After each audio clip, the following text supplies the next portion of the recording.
Hi guys, it's just Carol from Carol's Universe. It's really glad you can join me this lovely bank holiday Monday evening. Just coming back to you with another review of one of my foundations. As you know, I absolutely love drugstore foundations. I even prefer them to the high-end ones, even though I do like MAC. I do like Clinique, I do like Lancome, which I'm hoping to get. That's going to be the next foundation that I'm going to get.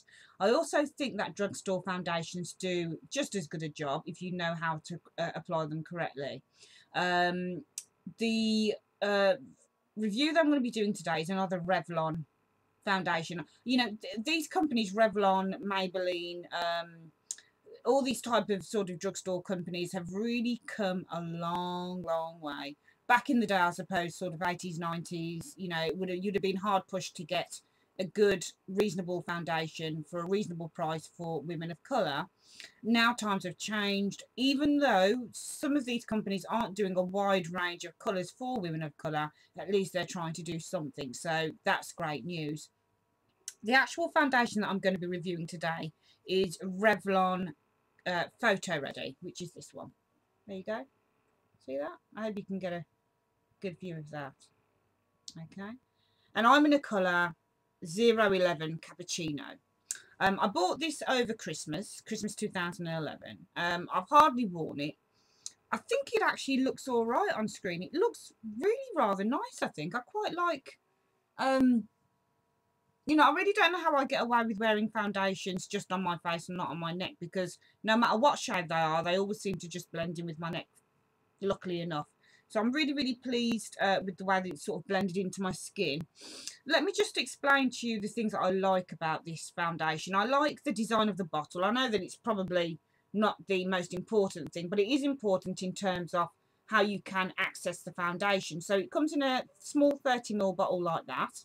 Okay, it's SPF sun protection factor 20, which is good, so it will protect your skin when you're out and about. It's has a lovely cap like that, which tends to stay on. Pop it off and you've got a pump like that. Okay, so let me show you what the colour is like when we pump it out. So that's the colour, if you can see it. Yep. And I'm just going to kind of swatch it and rub it into my skin. There we are. There it is being rubbed in. Can you see? See, you can hardly tell it's being... Let me put this right up to the camera so you can see that. It's blended in quite well with my skin. I mean, it's funny because I've tried this on... When I got it at Christmas, I tried it and I thought, oh, that's a little bit red. I've worn it out and about. And it has seemed to be a little bit red. But I think as it oxidizes on my skin, it tends to just sort of blend in quite well. I don't know what it is about me, but I tend to be able to let foundations blend into my skin quite easily. I do like the consistency of it. It's quite thick, it's quite creamy. A little bit goes a very long way. So even if you do want maximum coverage, you shouldn't need to put a lot of this on, because it will give you good coverage. You don't need to put tons and tons of it on if you've got lots of acne marks on your face or hyperpigmentation or whatever. You just a little bit goes a long way. So it's just a few dots and that'll go a very long way on your skin. As I say, it is kind of red, but as you can see on my skin, I don't think it looks too bad. I don't think it looks really red.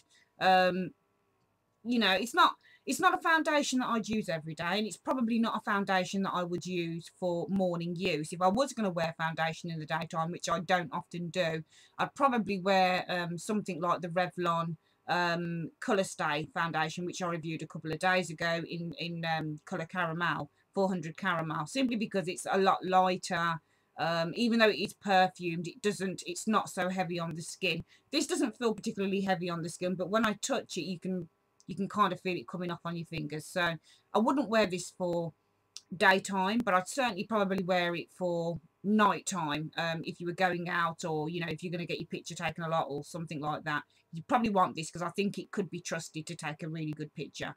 I've taken some pictures before. I think they look okay. I'm going to have a proper look at them after I've done this video, and I think that this does stay true to its word, and it's really good for taking photos. I think in absolute daylight, natural light outside, it's going to show up a lot more than it would do inside. I'm definitely a black girl with yellow undertones. I don't have any red undertones really. This is definitely red undertone foundation. So it's going to suit probably somebody who's probably just a tad darker than I am.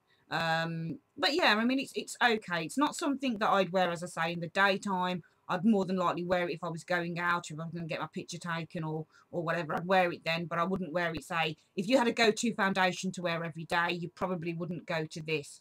Also, another issue with it, even though I do like the foundation, another of my issues with this foundation is that it does make me break out in spots. Already I've put it on and it's given me, I don't know how this has happened, quite a few pimples have just come up out of nowhere. So yeah, I wouldn't wear this every day for that reason as well, because it does tend to make me break out. On the plus side again though, it is oil free, so if you've got particularly oily skin, it doesn't give you license to slather it on like there's no tomorrow. If you got oily skin, you should never slather on foundation anyway. You shouldn't be putting on loads of foundation if you've got oily skin. What I would say is that even though it's oil free, put it on sparingly, not in abundance. If you're gonna put it on in abundance, make sure that you've got a really, really good setting powder that's going to keep that shine through all day, so you're not going to have to keep sort of topping up your face with powder, you know, every 2 hours to keep the shine at bay. If you don't like setting powder, which a lot of girls don't like to put powder on, because I think it makes foundation look cakey, I would beg to differ. If you're going to put on loads of foundation, if you're going to put on loads of setting powder, your foundation is going to look cakey. You can't get around it. But if you moisturize your skin really well, if you know how to apply foundation so it doesn't look cakey and so it just looks nice and fresh and clean on your face, and you put sparingly some powder on, then you will not look cakey. I promise you that. So I would say if you're a girl that doesn't like setting powder, use this very, very, very sparingly, almost like you'd be using a tinted moisturiser, just to give you a little bit of a hue, a little bit of colour to your face. But don't wear it really heavy. As you know, I don't like heavy makeup anyway. Really, really can't stand heavy foundation. I don't like foundation that looks so obvious, because I don't think it looks very nice. But yeah, wear it sparingly. So in total, out of 10, what would I give Revlon Photoready? I would probably give Photoready maybe a 6 or a 7 out of 10.